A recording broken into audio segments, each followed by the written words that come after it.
Welcome to the Pigskin Party Podcast, the only podcast that combines real NFL analysis with a splash of pop culture and a dash of the random. Let's get this Pigskin Party started with your hosts, Brian McFadden and Will Southard. Welcome back to the PPP. It's time for the flavor of the week. My name is Brian. Please make sure to subscribe wherever you're listening or watching and tell a friend. That's how we grow this Pigskin Party. Joining me as always, fresh off the main NFL episode, talking some Titans, talking some Julio, Mr. Will Southard. Will, how you feeling, man? Nothing, buddy. I brought a hat back, but tell me you got it. Tell me you got something for me. I realized, though, that this hat doesn't even look like what it is. But we're just gonna have to put this on and go with it. So, yeah, there we go. Is that a taco? Oh yeah, it's definitely a taco. It's a really big taco. I love it. And this is meat, but it's kind of like furry cat scratcher stuff. So it's pretty impressive, but probably not very edible. From the front, you can't really tell. Maybe does it turn to the side like a captain's hat? Can you? Oh yeah, I can do it like that. I don't think it's supposed to go like that, but we can do it like that. Now you look like Napoleon, like a taco Napoleon or something. This looks like one of those siesta hats. And then, as Samantha's like, "Oh God, what have I done?" Hey, I like that you're supporting something. Like, we're all supporting different teams, and you're supporting tacos. Which I'm pretty undervalued. Taco Tuesday. Welcome to my life, Samantha. Will definitely supports food. I'm married with two kids. I support tacos. Love it. That's what I do. So let's go ahead and bring in our guest. So Sam Holt, a fantasy football analyst, hosts multiple shows. Super excited to have her on. She has her own one-on-one show called One-on-One with Sam. She's a co-host of the Fantasy Debate with Sam and Tate.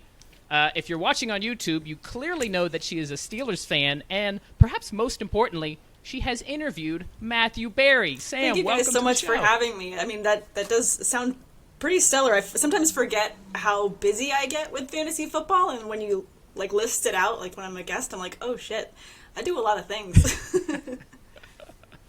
like I'm cool. I can do this. I can do this. I'm not gonna lie. When you said has interviewed and you paused, I was 100% sure the answer was gonna be Juju. Oh my gosh, I would cry. It'd be hard to hold my composure. I'd be like, okay, I'm gonna get through this, power through. As soon as we hung up, it would just be tears. I would be so excited. So you're just a Juju get a couple fan. of TikTok followers. That's the best way to say. I know, right? I need to grow my TikTok following. I think by you the way, need to Will, tweet him wearing proof this again. hat. Will, proof again that you don't read the show notes because it's in the show notes that she's interviewed Matthew Berry. You wing it. You put on your cool hats. No, At it's least better you if I don't, Brian, because then I would have just been like, oh, as I have already read and expected, that did not surprise me at all. Touche. So as we continue, Will, just don't do any preparation. You just wing it with your cool hats. At least thank you for bringing the hats back. All right, we do have another guest joining us back from the main episode, and that is Tommy Yu, host of the You Dive Deep. Also, and it's relevant for this episode because he hosts his own fantasy football podcast that's exclusively for his league. He told us that last time he was on the show. Eagles fan, returning champion. Tommy, how you feeling? I'm feeling great. I know I didn't have too much input because the last episode we were just in was talking about the Titans and things like that, and I didn't have that great of insight. Well, definitely could have matched Tyler. He was amazing, by the way, but I don't want to take up too much time. But now I feel like I'm in my comfort zone. Now I could bring some good opinions and things like that to the table. Well, none of us could match Tyler's Titans knowledge. We just cranked him up and just let him go, and he just went on his rant about Tennessee.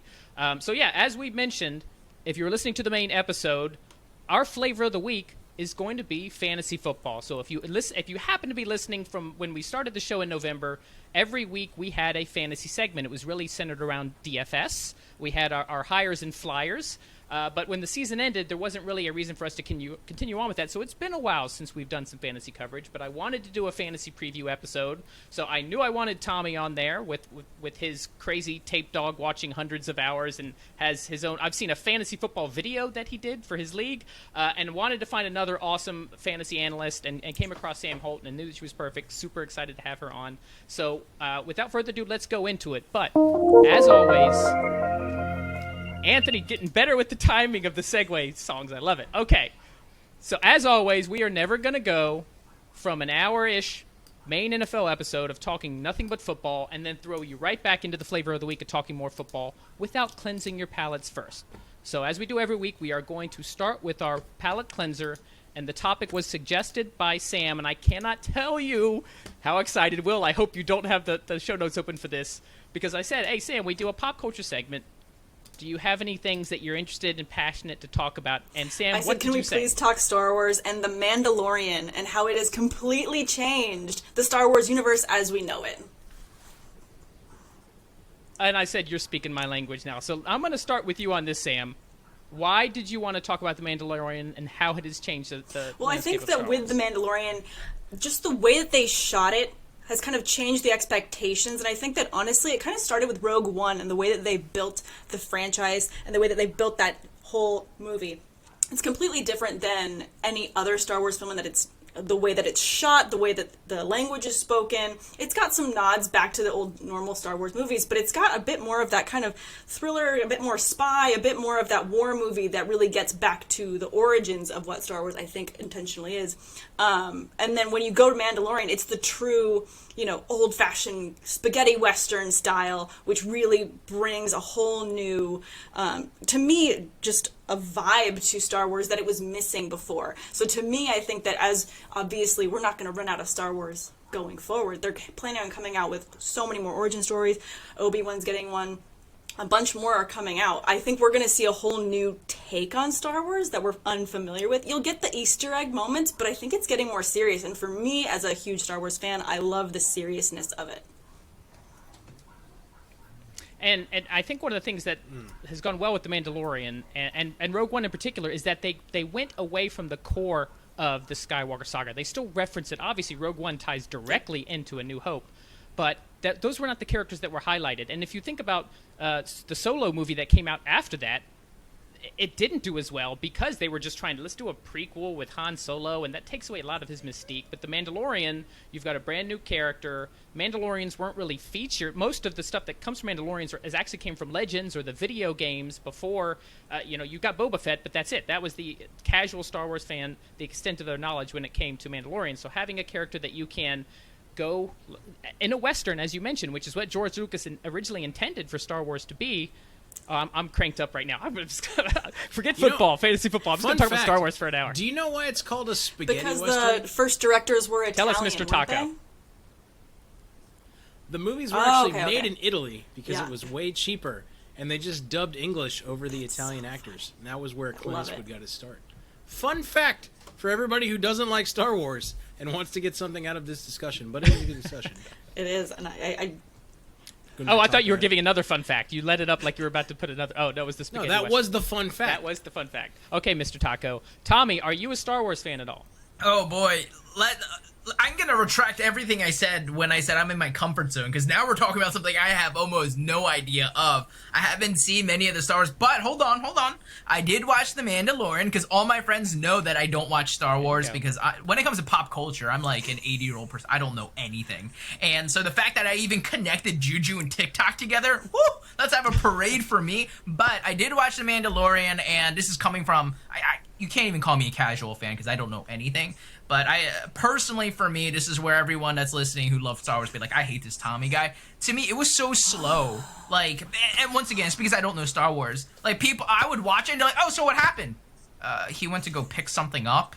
That was the whole episode. I don't know how they did that in a full episode. But the universe, the lore, and everything was really, really intriguing to me, but just the way that it was shot for me was really, it didn't really capture my attention. But to be fair, it's because I'm not intertwined in the Star Wars universe. I feel like if I was really into the lore and everything, I would have loved it. So that's not me saying it was bad. It's just I have bad taste. That's what I'm saying. And that is all we're going to hear from you on the Star Wars subject. Thank you, Tommy. Okay. So one more thing I will mention before we move on is I agree that it's changed the landscape. I think that it's almost saved Star Wars. And we don't have to get into a really long discussion of the prequel trilogy. I loved Force Awakens. I actually really love Last Jedi, which is not a popular opinion. And the Rise of Skywalker was just...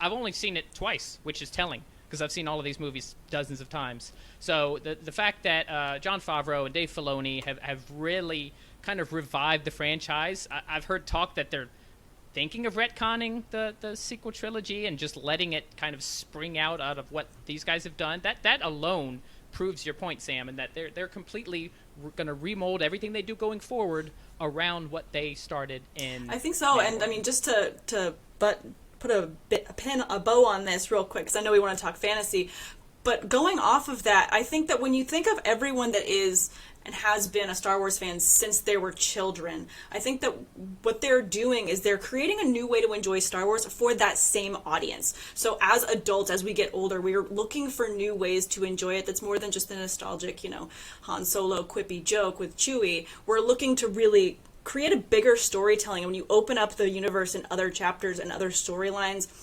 it just creates such a more well-rounded universe, because there is a lot of darkness in this entire universe that you don't really see in a lot of the other parts of the series, but I think it just lends itself super well to growing up with its audience, and for me, that's why I'm so excited about the future of Star Wars.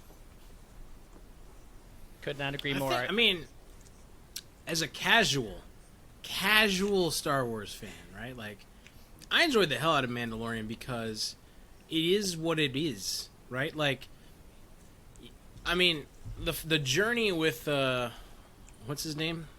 Grogu? Grogu. I didn't know what you were Gogurt. Dallas Goddard, whatever his name is. A tight end. Dallas Goddard going to have a good without he used to be when a he gets thing. traded up. The journey Way with to bring Goddard, it back to fantasy, Sam. I love it. I mean, some people were a little annoyed that the story, quote unquote, didn't progress faster, but I liked it for being what it was, which was a one-off, like, oh, today we're gonna fight ice spiders, you know what I mean? And like that's and today we're gonna fight a big cave worm. What's the name of the thing? You know what I'm talking about? The crate worm, dragon? the worm, yeah, that the worm with the thing where these all have ties in greater Star Wars lore, by the way. The spiders Sure. were actually from Star Wars Rebels. Anyway, don't get me But, started. I mean, We you gotta can talk enjoy it fantasy. in little bite-sized kind of. It's kind of like those shows like Lucifer, where like it's a murder. Wait, no. I'm not going to let you compare Star Wars to Lucifer. No, listen, it works. Just stay with me. Star Wars is like the devil. No. What I'm saying is it's a show that has like its own single bite-sized little mini story. But there's also a greater story that sort of goes on. And that, calm down, Samantha. That's my only comparison. Is in the structure, not the content. So take me seriously with this hat on. You know my opinion carries weight. Listen. So I'm just saying that in that way, it was a refreshing show, right? It was its own thing. Pedro Pascal, love him or hate him, I think It's bringing in a whole new set of Star Wars fans. Sam mentioned growing up with us, but there's people who are now getting into it, like Tommy.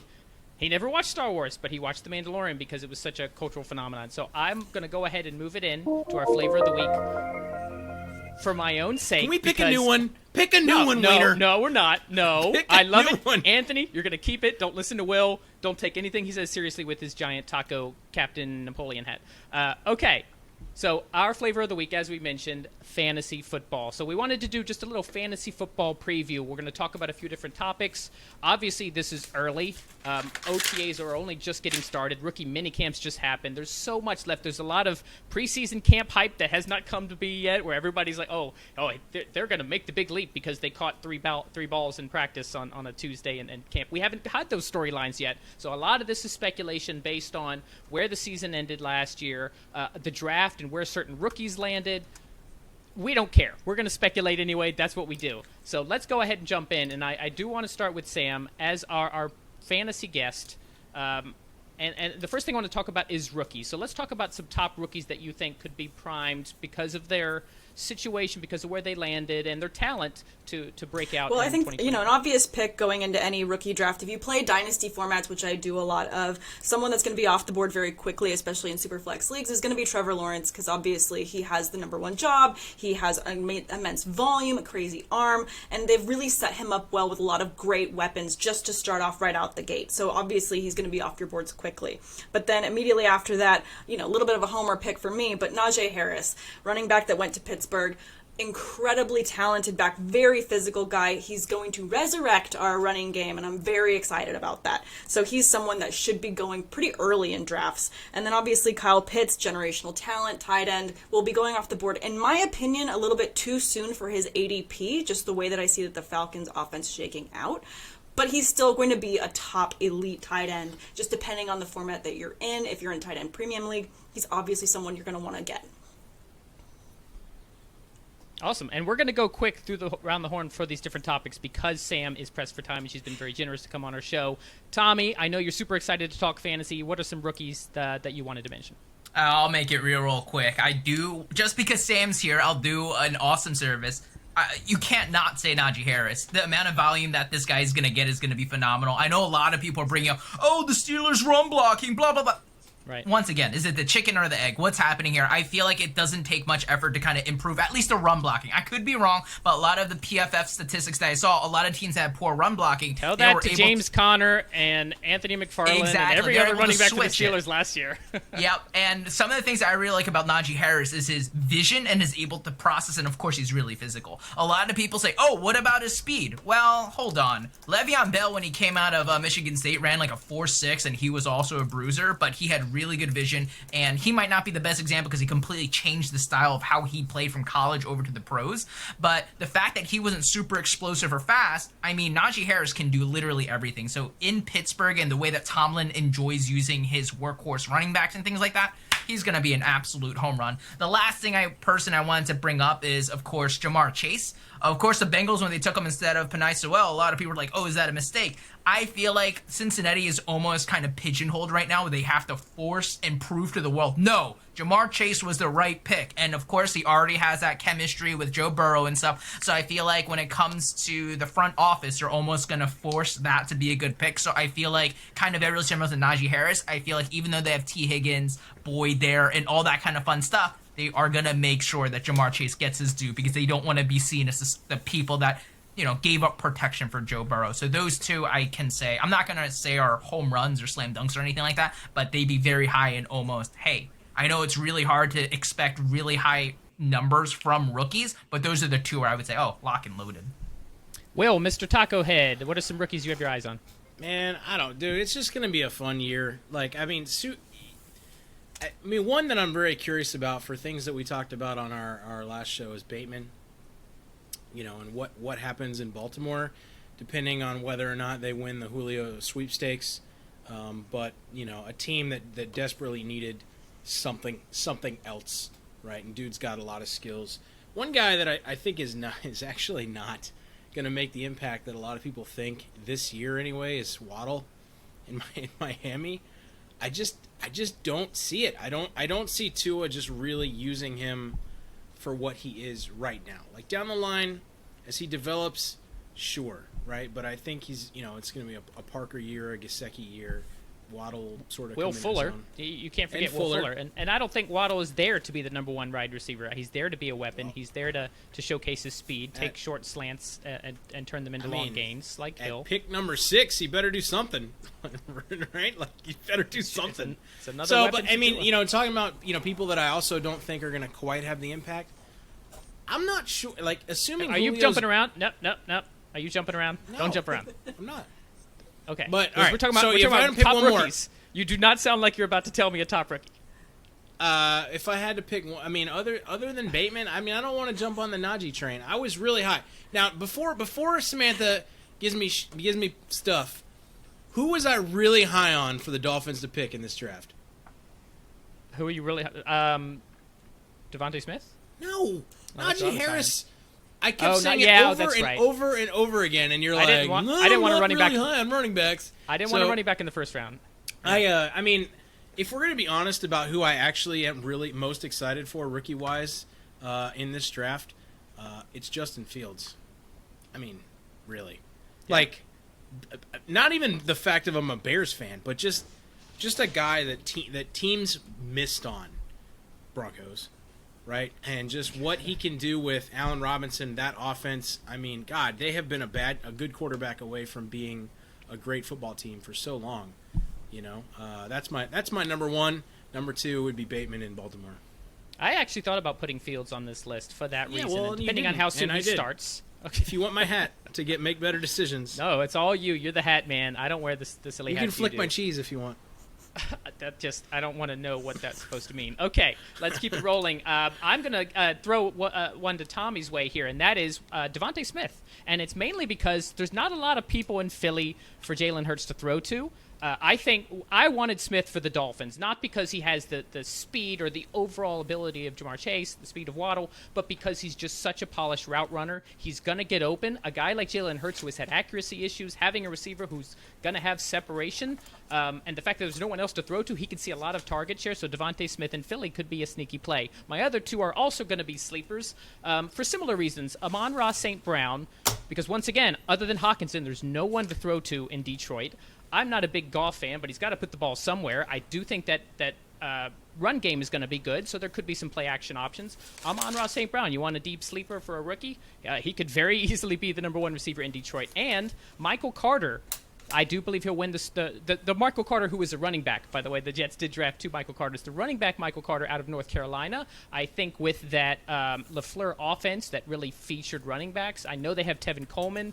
He's had some injury issues. I think Carter could be a good running back in that system. If he gets the lead back duties, you could really find a stealer in the late rounds. Let's go on to top breakout candidates. I know Will was eager to do this, but we'll start with Sam. What are some candidates you see breaking out this year that are not rookies? I think my top breakout candidate has to be Mike Davis. And it's not just because of the viral quad picture that just went around. He was wearing shorts, which tree trunks for legs. Not just because of that, which arguably, I'm sure that if any running back were to wear shorts while practicing, it would be a viral, commotion every single time, because that's how they're built. They're built with these huge legs. Not as viral if they practice without shorts. So I'm advocating for shorts all around, just so that everyone knows who they're drafting based on their legs. Seconded. But why I'm most excited about him, and I feel like he could end the season as a top 10 running back. I'm even going so far as to say even top 5 running back. And it's all because of the new head coach, obviously Arthur Smith, former offensive coordinator for the Tennessee Titans, who I'm not saying Davis is going to turn into Derrick Henry, because that's a bit crazy. I understand that's insane. However, it's just the volume at which I can see them using the running game. And we're going to get back to that running game. Last year, obviously, they had a terrible running game with Todd Gurley. Max rushing yards at 678 yards. They've been on a downward trend since 2016, with Devonta Freeman having 1,079 yards that season, and it's just been trickling down since. So I see them with this new head coach trying to revamp that rushing floor, and I think that they're going to have a fantastic time of that with Mike Davis, who had a lot of success with McCaffrey out in his injury last year. And we saw what he could do with a large workload in Carolina with CMC out, and he was a very viable fantasy option. I know that he won me a number of weeks. Tommy, who do you have as a breakout player or two? Just like Sam, I am going to stick with the running back position, and I'm going to be talking about he was a rookie last year, entering his sophomore season, and the amount of disrespect this player has gotten has been unbelievable. And his name is Clyde Edwards-Helaire. Last time I checked, he's still connected to a very high-powered offense. And let me paint a real quick picture. Kansas City, everyone remembers how their offensive line got decimated by Tampa Bay, and their pass protection was as thin as what? Wet tissue paper? It was terrible. But if you actually think about it, Chiefs ranked 5th with 62.6 offensive pass percentage, so that means they aired it out all the time, which makes sense because that's what Andy Reid does. And they're actually top 10 in efficiency in pass protection. And this is also keeping in mind they lost their star left tackle, Mitchell Schwartz, in week 6. The reason I want to paint this picture is because their run blocking and efficiency was ranked 31st. For those of you who might not know, there's only 32 teams in the NFL. This is not a good ranking to have. And Hashtag analysis. Exactly. That's why you brought me in here. And the reason I want to paint this is because Clyde Edwards-Helaire only played 13 games, fought through injury, and he still ended up as a running back 21. Yes, running back 21 isn't that great, but in a fantasy football context, an RB1 means you end up top 12, because typically there are 12 teams in a league and stuff. So he finished as an RB2, only playing 13 games, and a lot of fans think he was not efficient when he was in, and they could not be more than wrong. Since then, they actually went out, traded with Baltimore, got that 2-time Pro Bowl tackle in Orlando Brown Jr., who is a behemoth, and they also let Le'Veon Bell and Damian Williams go. So with all this being said, I feel like Clyde Edwards-Helaire's floor, like absolute floor, is a top, an RB2 because he finished as RB21 after only playing 13 games. So in my opinion, I don't want to have a hot take and be like, oh, he's going to end up as the RB1. But in my mind, I don't see that being out of the realm possibility. I don't see, like, if we were to fast forward and end the season, they're like, oh, Clyde Edwards-Helaire ended up as a top 4 running back. I'd be like, that makes sense. He's attached to a really high-powered offense. Andy Reid, once he trusts the guy and he's able to get him intertwined into that offense. And remember, last year was a COVID-shortened season, at least in terms of a rookie coming in, no training camp. So this is just me getting off my soapbox now saying, hey, put some respect on Clyde Edwards-Helaire's name. I think we can be friends again after your Star Wars take after that analysis. I couldn't agree more on that. CEH is he's going to finish outside his ADP, and I think because of that poor season, he's going to slide a bit in drafts, so you're going to get great value wherever you can grab him.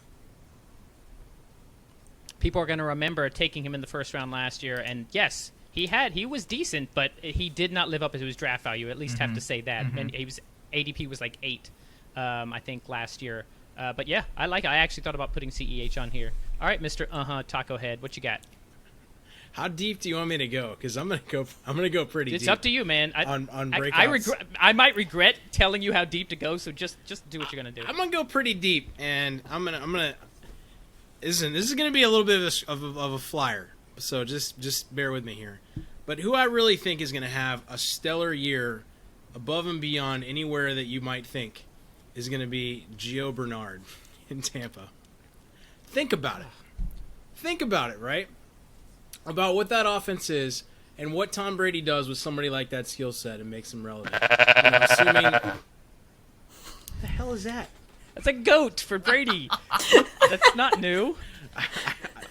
Sure. I think he's going to have a great season down in Tampa, spelling, especially depending on how Antonio Brown works out and what they got down there. I know Samantha's they still have Fournette no, they don't. and Ronald Jones. No, they don't.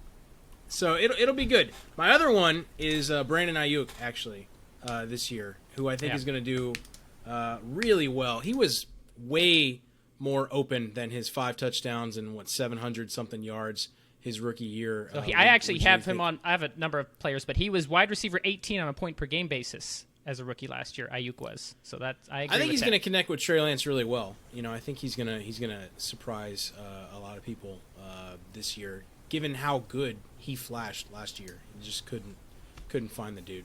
So those are my 2. Mark my words. You all laugh at the Gio Bernard take. Yes, that's a good one. I will when we get to the end of the year. Yeah, Anthony, clip it so we can have like a troll show, be like worst takes of Pigskin podcast, and it'll be Samantha, I want you to know Giovanni Bernard. That at this point we have last Zeke's year, take with Devonte Smith. We got Gio Bernard. We're gonna have all this. The best part of this is you need to clip out Samantha's facial reaction to me saying the words Gio Bernard, and she looks down. She looks down at her phone and then goes. Well, yeah, that's what I was thinking. That facial expression is what I was feeling, so I relate. Listen, it's not a hot take. It's going to be good. He's going to have a great year. Well, I'm sorry, just like with the struggle that fantasy owners had at running back with the Bucs last year, even with Leonard Fournette, like having confidence in starting him just because it's Brady, he's always going to shift the ball around. He's the one that's out there calling the plays. It's not the coaches. He's the one that's mixing it up. He's the one that's going to go to whoever's open guy that he's got security with.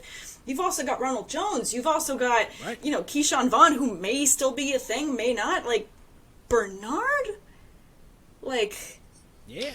just watch. He might not even be on the roster. The only reason that Bernard's even there is because of Tom Brady. And look at what Dion Lewis and James White did post Tom Brady. He loves that kind of skill set in the running back, and that's why that reaction right there is why he's a super deep sleeper. Also, remember, Gio Bernard shaved his mustache. He doesn't even have that going for him anymore. Oh, as soon as he did that, he was dead to me. He was just off my board. Just like how some people draft by people's legs look in shorts. He's not a very good solo guy, as he proved in when Mixon goes down, right? He doesn't have that skill being set, reliable, but he does have that little flashy kind of being a good fantasy football running back. I'm not a Gio Bernard fan. let's be clear. We spent too much time on Gio Bernard. Okay, let's move on. I agree. Let's move it on. So I'm going to mention a couple more. We're just going to stay in the running back category here. Actually, I'm going to mention 3 because I'm going to make a quick plug for my boy Myles Gaskin. I have to mention at least one Dolphin while we're doing this episode, and that's why he was actually he was injured. They had Salvin Ahmed who came in and spelled him, but he was actually running back 12 on a points per game basis, and they're going to have a better offense. The offensive line is going to be better. The passing game is going to be better. Better be better for Dolphins fans' sake. But you've got more weapons. Obviously, we talked about drafting Waddle. Will Fuller's on the team. Devontae Parker serves a lot better not being the primary receiver. Mike Gesicki's going to be healthy, so you're really going to open up that pass game, which is going to leave more running lanes open. So there's another I like Myles Gaskin. I'll probably draft him in a few leagues. Other 2 running backs, Cam Akers, I think could finish as a top 5 running back this year. I think he finished the season very strong, and just like the Dolphins' offense getting better, getting Stafford is really going to improve that Rams offense to where you can't stack the box. You're going to have to respect all those weapons and that strong arm of Stafford in L.A. Cam Akers is going to build on his strong into his rookie season. And along a similar lines, Deandre Swift, simply because, as I mentioned, sorry, Anthony, Detroit has nobody to throw to. They've got Hawkinson, they've got Jared Goff, and they really don't have any weapons. You've got Anthony Lynn coming in as offensive coordinator, obviously a former running back, very run-centric. He did wonders for Austin Eckler in San Diego/LA. So I just think DeAndre Swift, simply due to the volume, could be a nice breakout candidate. All right, let's move on. There's so many, dude. There's so many, like Joe Burrow, right? We all talk about Chase this year as a potential, but like Burrow didn't really live up to his billing last year, but now he's got his full complement together. I mean, it's rare to see a rookie quarterback. I mean, Herbert was an outlier last year. That's not normal to put up the kind of fantasy numbers that Herbert did in his rookie season. Which is also why it's a potential breakout year. Okay, fair enough. Year 2. Okay. You can't break out if you already did. Then it's just breaking on. Breaking on? Breaking in. Just like he did to his freaking breaking knee. on He's just trending. making up words and phrases. breaking on. It's like breaking sideways. All right. That's Mahomesen. That's what that's called. So let's see. The taco does something to your brain, or It does. It's really hot, actually. So there's that. You keep it on. You do not take it off. Keep it on. All right. Let's go on the opposite direction now, Sam. Let's talk about players who are most likely to regress in fantasy. Regress. Man. Wait. They don't have to fall off a cliff, but like players who are, let's say, top 10, but maybe finish top 20. That's still a regression. AJ Brown's going to take a regression. Tyler Boyd is going to regress there. Let the record state that she agreed with me. It was Tyler Boyd and the other Bengals receivers are going to regress just because of the addition of Jamar Chase and Burrow wanting to throw it to his guy. So I think a lot of people that were kind of stacking up in Dynasty, those receivers who were kind of interchangeable when we were thinking about the landscape of receivers with Burrow last year prior to injury. We're thinking, okay, we're going to get a lot of high volume. This is going to be a lot, like the Cowboys offense where they've got these 3 stacked wide receivers you can start any week. I think that's completely going to shift, and I think that it's just going to go heavy on the Jamar Chase side, and it's going to be whoever. Is it going to be Higgins that can be the wide receiver too? Is it going to be Boyd? I think it's going to be more of a mixed bag for those two. So for me, they're going to regress just in overall targets. And then the other one that's kind of obvious is James Robinson. I mean, just with the drafting of ETN, poor guy. You hate to see it. You hate to see it when these kinds of moves get made. You're always waiting to see what running back is going to get drafted that's going to knock off someone else's value. That was the big domino to fall. So anyone in Dynasty that had James Robinson, I am so sorry. His time has ended. How about guy only finishes like at this number 7 running back, only for them to bring in Carlos Hyde, which doesn't do much, but takes away a few carries, and then draft a running back in the first round with your second pick of the first. How do you guys feel about Kenny Golladay regressing? Because I kind of feel like that's going to be a thing. He was pretty injured. Sure. There's not much regression. I mean, there's only so much. Well, he was out.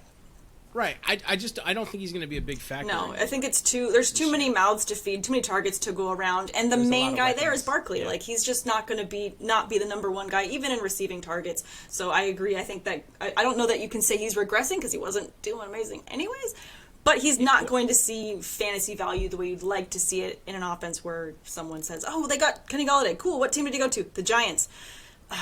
Like, just.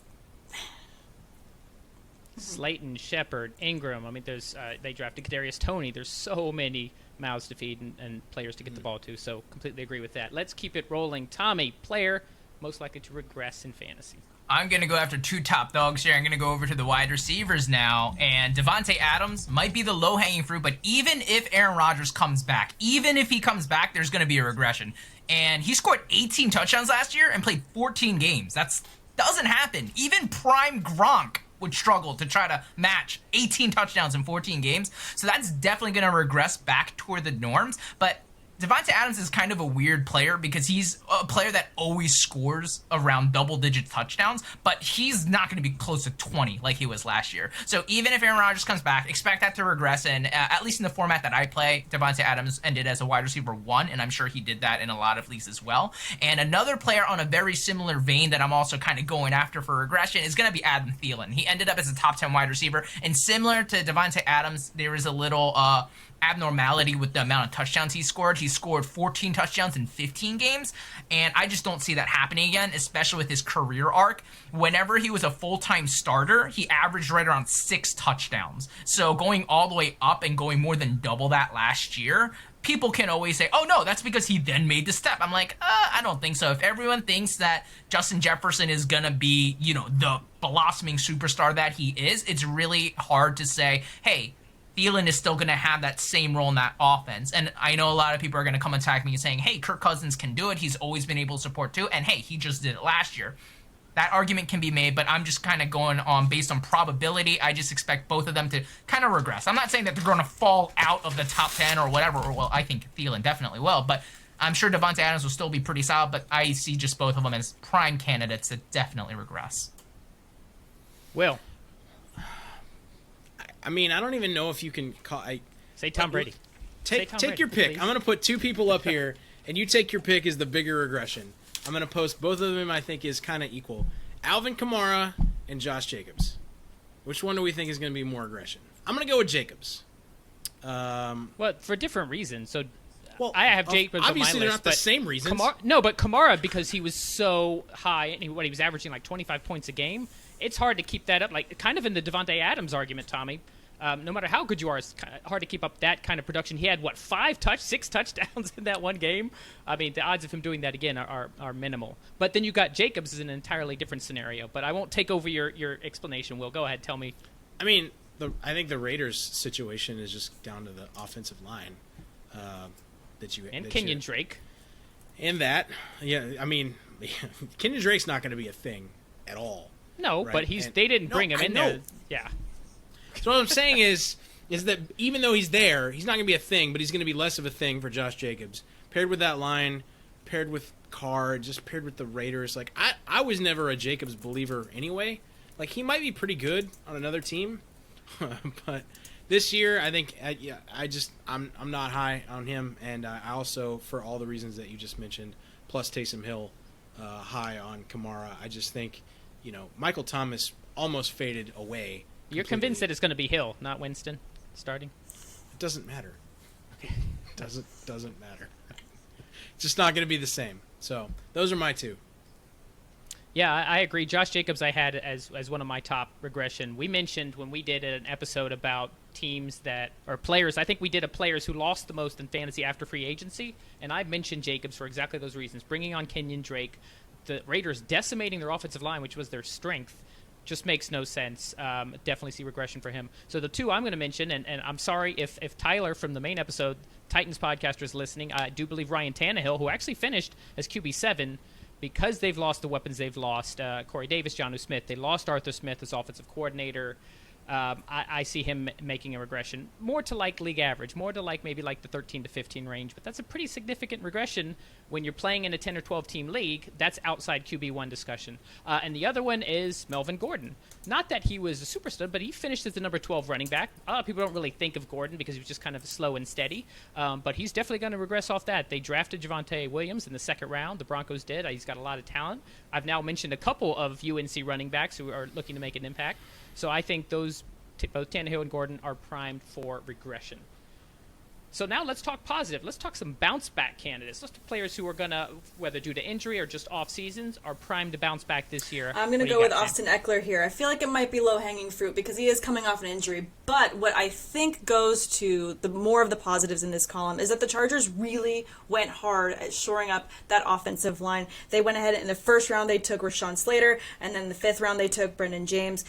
Both big offensive tackles. You're really excited about them, shoring up that line so that they can be successful. Get Herbert more time, get Eckler more time, get that protection that they need in order to be successful and have that running game be what it needs to be. And when you've got a cannon like Herbert who's just slinging it all over the field, short and long, that's just going to help someone like Austin Eckler, who is such a universally utilized running back, not just in carries, but in those short passes down the route. He's just so versatile. So to me, that's going to be a really big bounce back player coming off the injury. And we all saw how he looked in the offseason last year. Everyone was hyped on how that looked. Looked great. Very physical. Good job getting really, really fit, Austin Eckler. But he's going to come back strong, and I love that he's got that offensive line that's going to help give him that protection. I actually have a question, and it's something that I haven't seen a lot mentioned, and that is there going to be effect bringing on Brandon Staley as head coach, who is a defensive-minded coach, he was the defensive coordinator for the Rams, Anthony Lynn, running back, offensive-minded coach, and Eckler did so well, and Herbert is making those changes. How much is that going to affect that offense? I mean, I'm sure it'll affect the offense some, but what is a team going to do when it's trying to buy time? It's going to run the ball. So it's trying to try to extend the play for themselves so that they can maintain possession. And I think when you get a defensive-minded coach, he's going to be paying a lot of attention to that time of possession, and that's just going to benefit the running back. Yeah, I agree. I do think that defense is going to make a jump up as well, so they should have more possessions as a result. There's a lot of talent on there, and I think LA could be one of those sneaky teams who has a really good year. Tommy, candidates who are going to bounce back this year in fantasy. All right, okay, here we go. The soapbox is now back out. And Brian, you're going to be very happy. Tua Tagovailoa has been slandered. He has been put through the mud. People in Miami were like, should we draft another quarterback? And I'm sitting here like, bro, COVID just happened. Tua's coming off of a hip surgery where people are like, is he even going to be able to walk again? And obviously no training camp. He was just studying the playbook. He was thrown in against the so many things happened with Tua Tagovailoa, and I'm not even a Miami fan, nor am I an Alabama fan. But when I was watching Tua, let's rewind 2 years ago, tank for Tua, he's gonna be our savior, blah blah blah. And then, he's a rookie. He struggles, and it was maybe magnified a little bit more because of how the season went. But now everyone's like, oh, he's kind of trash, right? And I'm just like, whoa, what happened? I understand. From 9 games. 9 whole games. Exactly, 9 games, and he ended as the QB 31, and there's a lot of factors that went into it. And I'll be honest, when I went back and looked at the film, I wasn't very thrilled or kind of impressed with what I saw. There were some concerns, but at the same time, I'm sitting here saying, no, he still has a ton of talent. He's going to be able to put it together. Now he's, so in my opinion, the fact that I even have to say that a rookie quarterback last year is primed for a bounce back, that's not even fair because I expect most rookies to struggle. But for some reason, the pendulum has swung way too far the other way. I personally am a fan of Tua Tagovailoa. If I'm in a dynasty league, I am trading for Tua Tagovailoa because I'm sure that his price is pretty low, or I would assume so because a lot of people are just like, oh, he's kind of trash, blah, blah, blah. So if you are in that kind of league and you're like, oh, maybe in a super flex or things like that, of course his price is going to be a bit higher and things like that. But I would definitely be gunning for him. And the last person I want to bring up is someone that we already kind of mentioned, Michael Thomas, low-hanging fruit again. He was kind of hurt, but even when he was playing when Taysom Hill was in, he was still productive. I mean, he's kind of meme saying, oh, he's a slant man. Well, I don't care what you call him because he's always open when he runs that route. And in my opinion, if you're playing quarterback at the NFL level, you are somewhat accurate. I don't care if you're Jameis Winston. I don't care if you're Taysom Hill. I don't even care if you're current day Mark Sanchez. You're going to be able to throw slant, and Michael Thomas is physical enough and has the hands to make it current happen. Day Mark Sanchez, so analyst Mark Sanchez. Yeah, analyst Mark Sanchez. Right now, okay. you just have him in and just be like, yo, just throw to Michael Thomas on a 7-yard slant every single play. He's still going to complete him. So I wonder if he can butt fumble for 7 yards. Maybe. But Michael Thomas, around, he's someone that a lot of people have faded because they're saying, oh, he's just connected to Drew Brees. Without Drew Brees, he's nothing. That's not true. If you look back and saw how productive he was, even when Drew Brees was out, he was still pretty darn good. Last year, he was hampered with injuries. He tried to force himself to play so he could be a part of Drew Brees' farewell tour and stuff like that. So a lot of people are just kind of forgetting about how good he was, and he was breaking records left and right. So the fact that I even have to put his name in a bounce back category is kind of sad, but those are the two that I definitely have my eye on. Tommy, if your attempt to mention Tua was to get back in my good graces after the Mandalorian Star Wars, it works. It works. All right, I got Sam on my side again. I got you back on my side. I can rest easy. You're good to go.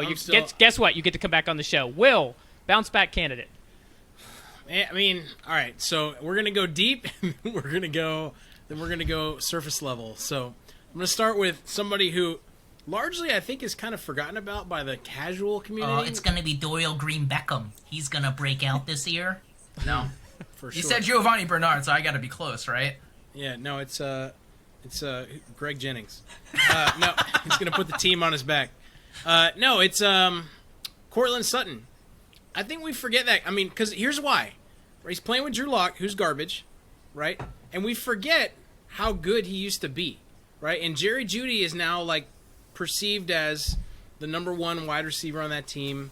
You know, he's pretty elite. He's done his breakout. People are gonna sleep on Cortland Sutton, right? And like obviously he's not like a first round or second round pick, but there are some middle rounds where you should probably think about picking him up. And if you're letting him fall all the way back, I think he's going to have a pretty good year. The obvious one, I think, is going to be Dak. Dude's going to come back. He's going to reclaim his I'm surprised he hasn't been mentioned top yet. Yeah. 5, 4, 3 spot on the list of he's just got too many weapons in Dallas to not be. And he's okay. He's pretty good in and of himself. I think he's the obvious one. But Cortland Sutton is he's not a Gio Bernard equivalent. Gio Bernard was as deep as it gets. I mean, that was some pretty I'm deep still money. scratching my head on that one. You're going to be wrong. I think Sam's questioning our NFL knowledge after your Gio take. But mark my words, is Sutton, like if Denver had a real quarterback, think about how amazing but they that don't. offense would be, right? But I agree with you. I would agree with you. But Cortland Sutton unless is Rodgers so good. goes there. If Rodgers goes there, all completely bets are game off. changing. Cortland Sutton is a top 20 wide receiver. Easy. Yeah. I agree with you, but Cortland Sutton is the kind of guy that can make Drew Lock still be an NFL starter after a few years. Or Teddy. He's that good. You got to at least throw in his zip code for him to have a chance it's volume. to catch it, And Drew Lock kind of locks on him too, as well. Like a lot of people can say, "Oh, Cortland Sutton got like 30% of the volume," but I'm like, "Well, that's Drew Lock targets. Does that count?" Yeah, if it Not was the same type Jameis of volume. Winston No, volume, that would I mean agree. something because you've got all these crazy targets going around. Might be going to the other team, but you're still getting crazy targets. Like, just Giving him a chance at Right. least, just lobbing it. Listen, again, I'm not talking about a top 5 wide receiver. I'm just talking about someone who's going to be undervalued because they're forgotten. I agree. You lost respect after the Geo pick, man. None of it. We can't take anything you say seriously. You sleep on Gio. You sleep on him if you want You're gonna to. prove us all wrong. I look forward to that. So all of mine on the list, with exception to one, were injury related. So I had Dak, I had Saquon, CMC, George Kittle, but I wanted to mention Zeke Elliott. Throw a little bone to the Cowboys fans out there, because I think with Dak back, with that offense running at the level that we believe it will, with all those weapons, it's only going to open up the run game more. Zeke is still Zeke. He had an off year. See, Even I with argue Tony there. Pollard is better. Just like flat out, he's not going to be fantasy better because Well, as but long this as is a fantasy. I agree with segment, you, man. We're talking. But here's fantasy. the thing: I think Tony Pollard is actually a better as a better running back. But I think because of who Zeke is and because of who Jerry Jones is, they're going to feed Zeke, and Zeke's going to be obviously the superior. And he's hence the number one a back. bounce back candidate. Boom! I'm right. Shut up. Okay. But Tony Pollard is the better running back. All right, so some of the things I wanted to talk about before we wrap it up is draft strategies for various league formats, and I want to turn this to Sam or Tommy. As crazy as it sounds, I've never played anything other than redraft. I've never played Dynasty. I've never played auction draft. I don't know why. I've been playing fantasy since I was like 10, but I've just only done redraft. So any just good tips or strategies out there to know for the non-redraft league formats? for non-redraft, I mean, I would say if you're starting a dynasty league today, you want to get a young running back, multiple young running backs on your team, just because the way that fantasy plays out, the way the season plays out, it's a position that is constantly in rotation, so you're going to see a lot of injuries there. So getting those young running backs early creates a lot of value and trade options for you later, especially if you just stack them up. Especially also if you're doing a super flex league, pile on those young quarterbacks. Like as young as you can get a dynasty team, the better you're going to be in the long run, and also have really good trade options for other people. So I don't tend to start dynasty leagues, depending on how I feel that day. I'll tend to start them like kind of burning all my assets to begin with, because I want to get those good, I want to get rookie draft picks. I want to just make my team as young as I can make it, because it's the longevity that I'm going for. When you're in Dynasty, it's the long haul. It's a marathon, not a sprint type of a format. It depends on how you like to play it. I like to play the long game, so as much value as I can get early, I want to do that. Tommy, do you play anything other than redraft leagues? Oh, yeah. I'm a part of my Dynasty League. That's a super flex half-point PPR that just upgraded to tight end premium, which I'm really excited for. So I definitely agree with everything Sam said. There is no higher commodity than a nice young running back, except in Superflex, there's quarterbacks, of course. But for me personally, the way I like to build my team, especially in Dynasty, is I like to target running backs as the final piece of my championship run. I like to get the wide receivers early first, only because their shelf life of being dominant is fantastic. Imagine if you got Julio Jones when he was a rookie. Now you had like a decade of dominance. You don't have to worry about it. You just plug Julio in, and now you just build the rest of your other team. So the way I like to build my team is if my team had like a Stephon Diggs, had like a couple of other good wide receivers I could sprinkle in there. For me, because a running back, when you get it, at best you might have like a 5-year window of elite numbers, and you have to take that bet saying, all right, I have a bunch of these young running backs, even if it's an Antonio Gibson, it could be a Saquon, it doesn't matter. You're not promised 8 years of that's not how the NFL works anymore. So even if you're as elite as Kamara, Barkley, all these people, in my head is you have 5 years, so you better build that team. Whereas for me, I'm like, nah, I'd rather have a bigger window. Let me get these wide receivers, and when I finally think I have all the pieces to make a run and all I need is a few running backs, yeah, now I'll start overpaying a little bit to get these running backs to make that run. So one of the most important things that I always say is it's actually like a devil's advocate of what Sam said. There's that one famous quote that said, "You got me fired due to your potential." I don't want to keep playing the long game, keep saying, I want to keep getting younger because I want to open up this window for 20 years. While that's great and all, I want to win. And so a lot of people in a dynasty league tend to overemphasize youth, where they're like, they'll just be giving people away. They're like, ooh, I like that rookie, and I'll give you this vet. And I'm like, yeah, I'll take that Derrick Henry because you think he's really old, and I'll give you these younger people that have not proved. That's fine with me. You can take it because I need to go for that championship now. So it's kind of the two contexts. I definitely love what Sam said, though. In Dynasty, you want to be good forever, but at the same time, take advantage of the people that are like, oh, all I care is about youth. I want to open up a preschool right now. I think it also depends on how your Dynasty League is formatted. There's a lot of Dynasty Leagues where you draft an entire team, and that's your team forever. The one Dynasty League I'm in, we have keepers. So if you're in a keeper format, I prefer stocking up on those running backs, because wide receiver ends up being so deep in the draft. When you go back to get those players, you can get great value later on players that weren't kept, like a Cortland Sutton. Give you that little nod. Like other players that you know are going to get some sort of volume of targets, but that no one's going to want to keep. So, Will, I'll let you end it with, I want to talk about DFS, because obviously that's what we do. We have a DFS where we're in our own league, and we will be starting multiple fantasy leagues for the Pigskin Party podcast, for our guests, for our listeners. Make sure to stay tuned for more information on that. But since Will has won our other DFS league for, 3 straight years, let's get some DFS notes or tips from you to wrap up our fantasy preview show. I mean, not just me, right? We're gonna talk about a lot of people. I mean, well, Sam is still on a time crunch here, so I'm trying to be mindful of that as a good host here. Yeah, dude, like it depends on where you play, right? Number one. So we play on FanDuel. The strategy on FanDuel is completely different from the strategy on DraftKings. I happen to think that FanDuel's pricing is much easier to exploit than DraftKings pricing. I think the people at DraftKings do a much better job of properly evaluating matchups and also the salary tiers. So I think it is harder to win on DraftKings. I think just that, right? But there are people that you can rely on a lot. I do definitely think when you look at a DFS format, a lot like what Tommy said, you just look at variability, right? And there are some positions that you want to spend a lot on just because the variability there is so much higher that you really want to take the people that are more sure bets, right? Take an example, just to talk about an example.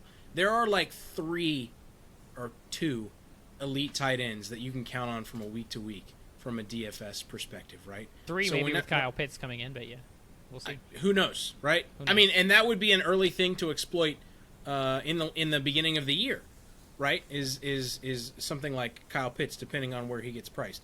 But every week, when you look at the weekly matchups, one of the first things I look at is to say, like, Travis Kelce, yay or nay, right?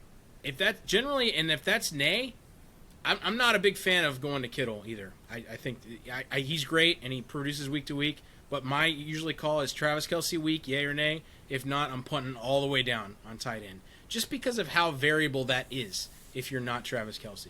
So I would say, just to summarize, my little tip is just to take the points where you can get them and average out your season. When you look at, we play a season-long DFS league. I very rarely win. I maybe win once or twice during the year, but every single week I'm like third. And when you average that over the year, it's not even close at the end in terms of points. So I gotta give you the value there. Consistency. Yeah. All right, so Gio Bernard.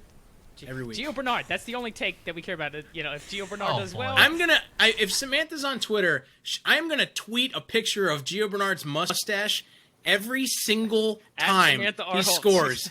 You're gonna get 25 tweets of Gio Bernard's mustache. Sam, you won't be getting any tweets if he's only sending it after Giovanni Bernard touchdown. So you're in the clear. You're good. Yeah. So many mustaches are gonna come your way. Oh, that's terrifying. So before we wrap it up, Sam, I do have a question for you. Sure. How did you get an interview with the great Matthew Berry? Very, very lucky. I guess I want to say long story short, but it's going to be a little bit long anyways. A couple of years ago, avid listener of his podcast, reached out to join they had the women's league for their listeners league. That year they were doing they had so many women chime in that they actually did 2 women's league, and I was in the second one. I did terrible in that league, so I'd like to say I was so good that he was like, "Oh my gosh, we should be best friends." That is not the case. That did not happen. I was dead last in that league, but because I was so avid and chatting with them on Twitter, going back and forth, and I was on his Fantasy Life app a lot in different forums, just chatting all about the league. He and his producer, Daniel Dopp, kind of reached out to me over Twitter and said, "Hey, if you're ever in Connecticut, we'd love to, have you come by and do a tour." So I live in California. I was like, I will make myself be there and I will come and hang out. And so thankfully, they were so gracious as to have me come and visit, and I got to go and hang out with them, watch a recording. It was a lot of fun. And then since then, I've actually gone back to see them again. So I'm lucky enough that we had such a good rapport. He remembers me, thankfully, somehow. Matthew Berry remembers me, which is really cool. But he's also just been super encouraging of me in my pursuit of being a fantasy football analyst, which I greatly appreciate. And he's the first one to say we need more female analysts. So he's always very forthcoming with advice and encouragement. And so that's just kind of the backstory there. And then I reached out and said, "Hey, do you mind jumping on my show?" And he said, "Absolutely." So it was really fun getting to interview him in that one-on-one.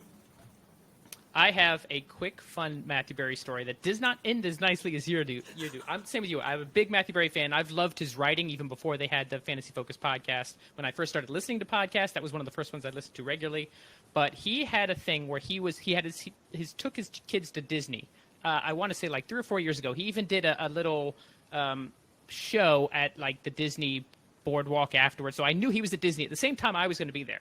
I'm like, what are the odds that I run into Matthew Berry? So I get off Splash Mountain, and I literally walk, and Matthew Berry's talking to one of the Disney staff members. And I looked at him, and he looked at me, and I'm like, just say hi. I'm like, nope. I'm going to do the weird, awkward thing and just keep on walking. And I'm like, to this day, I'm like, I should have just said hi to Matthew Berry. So yeah, it's like that moment in the league where Matthew Berry was the prettiest guy in line in Disneyland, and you should have just said hi. Yeah, I should have. So that's, once again, doesn't end the same way, but also big Matthew Berry fan. Sam, thank you so much for coming on. Check her out on Twitter because I can see her at Samantha R. Holtz. We'll make sure to check out her multiple fantasy shows and help support more women as fantasy analysts. And we think you do a great job here. Tommy, thanks again for coming on the show. Make sure to check out the You Dive Deep, who is a couple episodes into season 2 at this point. Check out his podcast and give him a little bit of love because his Eagles are probably in for a rough season. So sorry about that, Tommy. Wow, you're doing so well being a host of this show, and it just went off the rails so fast. The Star Wars thing, it's still in the back of my head. Oh, you're right. You're right. So thank you, everyone, for listening. Please make sure to subscribe, tell your friends, and keep on leaving us those 5-star reviews. We're still batting 1,000 somehow on iTunes. Still boggles my mind that Will has not offended somebody to the point of leaving us a 1-star review, so let's keep that up. Check us out on Twitter at @OfficialPPPod. You can watch this on YouTube, Instagram, Facebook, and TikTok. You can join our Discord community. Look for a link in the episode description. Thanks as always, and we'll see you next week on the PPP. Thanks for tuning in to this episode of the Pigskin Party Podcast. If you're enjoying the show, please feel free to rate, subscribe, and leave a review wherever you listen to your podcasts. We really appreciate that effort. We'll catch you in the next Pigskin Party.